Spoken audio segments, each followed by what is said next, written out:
What if being dependable, accommodating, and selfless has come with an invisible emotional cost?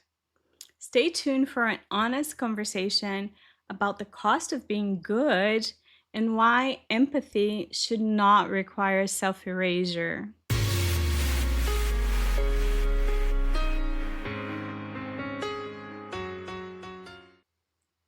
Welcome back to the Resilient MD, the podcast and YouTube channel where we have honest conversations about medicine, burnout, resilience, and how to care for others without losing ourselves in the process. I'm Dr. Anna McDowell, certified life coach, allergist, and your host.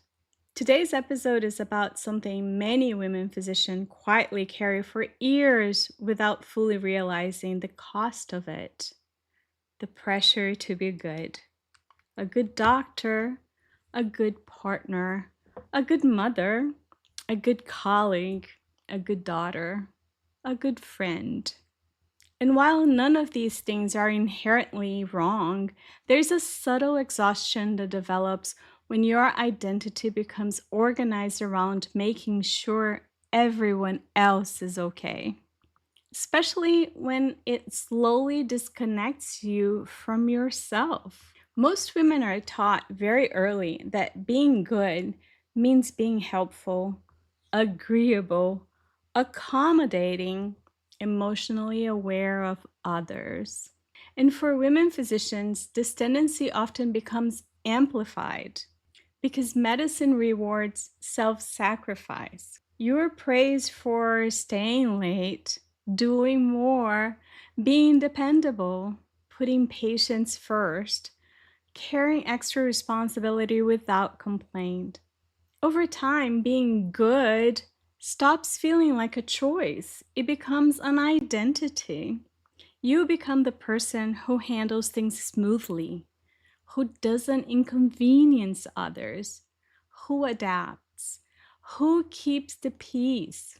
And from the outside, this often looks admirable, but internally, it can become exhausting. One of the hidden consequences of chronic people pleasing is this: eventually, you stop knowing what you want. Not because you don't have a preference, but because your attention is being trained outward for so long. You become highly skilled at reading what other people need, what other people expect, what will make other people comfortable. And because you are empathetic, you genuinely care. You don't want to disappoint people. You don't want to create conflict. You don't want others to feel unsupported. So over time, you begin adjusting yourself automatically. You say yes before checking in with yourself. You prioritize other people's comfort over your own honesty. You shape your decisions around what will work best for everyone else. And eventually, a quiet disconnection forms. Not dramatic, just subtle. You realize you've become very good at understanding everyone else while becoming less connected to yourself. There is a specific kind of fatigue that comes from chronic self adjustment. It's not only physical, it's emotional. Because constantly monitoring how others feel, how you're being perceived, whether everyone else is okay, requires enormous mental and emotional energy, especially when it happens automatically. Many high achieving women walk through life asking themselves questions like, will this upset anyone? Am I disappointing someone? How can I make this easier for everyone else? Before they even ask what feels true for me. And when this pattern continues long enough, self-silencing becomes normalized. You stop noticing it because it feels responsible. It feels like it's the right thing to do. But chronic self-silencing is often an early sign of burnout. Because every time you override yourself, a small amount of energy is lost. Now, don't get me wrong, empathy is a beautiful quality. The goal is not to become less caring, less compassionate, or less supportive. The goal here is learning that empathy does not require self-erasure. You can care deeply about others without abandoning yourself in the process. You can be thoughtful without over-accommodating, kind without chronic self-sacrifice, supportive without constantly overriding your own needs. This distinction matters because many women believe the only alternatives are selflessness or selfishness. Come on, people, it's not black and white. There is a healthy middle here, a place where your needs exist in the room too. Before we move on, I want to pause for a moment. I'm curious, have you been feeling exhausted, discouraged, or frustrated and not quite sure why? Are you quietly wondering if this is just how life in medicine has to be? Well, I see you. You don't have to give up on yourself or your dreams. And the good news is that you don't have to figure it all out alone. I built a 6-week one-on-one coaching program designed to help women physicians gently remove the barriers keeping them stuck and rediscover clarity, balance, and purpose. It is called the Resilient MD, just like the podcast and YouTube channel. If you're ready, you can begin today. Schedule your free clarity call. The link is in the show's notes. At first, reconnecting with yourself can feel surprisingly unfamiliar because after years of prioritizing everyone else, simple questions can feel difficult. Questions like, what do I actually want? What feels good to me? What do I need right now? And many women immediately dismiss these questions as indulgent. But they are not indulgent. They are foundational.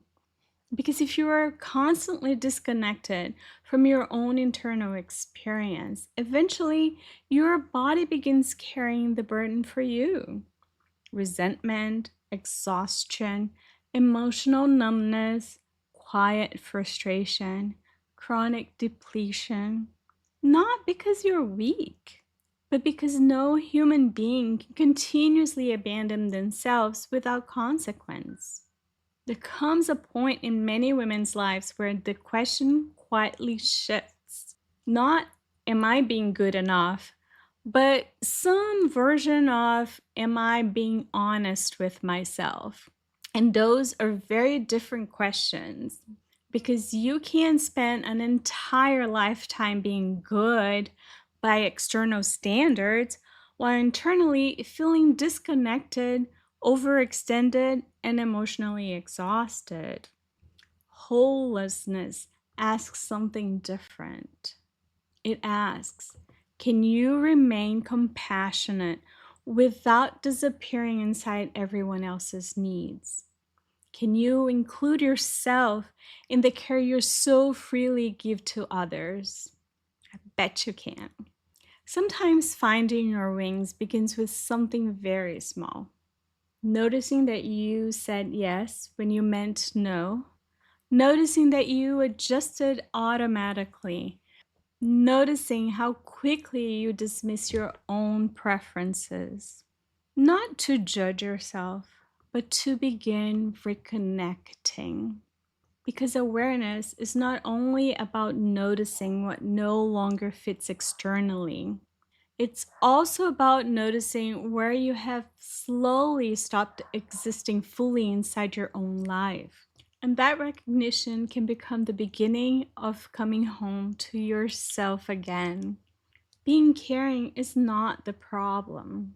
Being compassionate is not the problem.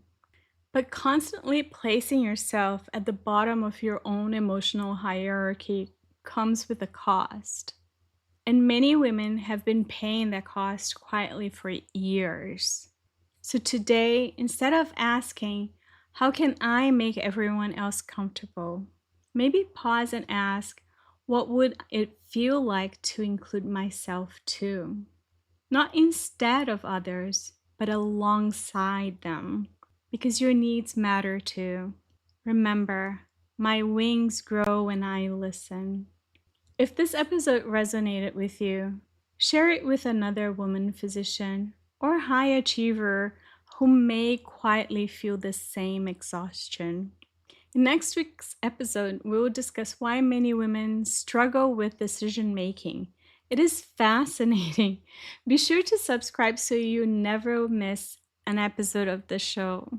And if today's episode resonated with you, I created something to support you even further. It's called the People Pleasing in Medicine Reflection Guide, a thoughtful resource for women physicians and actually all women who are tired of always putting themselves last. You can grab it through the link below. Can you help me grow this community? Let's do it together. If this episode served you, please take just a moment to leave a 5-star review on Apple Podcast or your favorite platform and like this video on YouTube. It's one of the best ways to help more women hear this message and spread the word about the show. Thank you so much for being here. Thank you for your honesty, and thank you for beginning to listen not only to others, but to yourself as well. I'm Dr. Anna McDowell, a resilient MD just like you. I'll see you next week.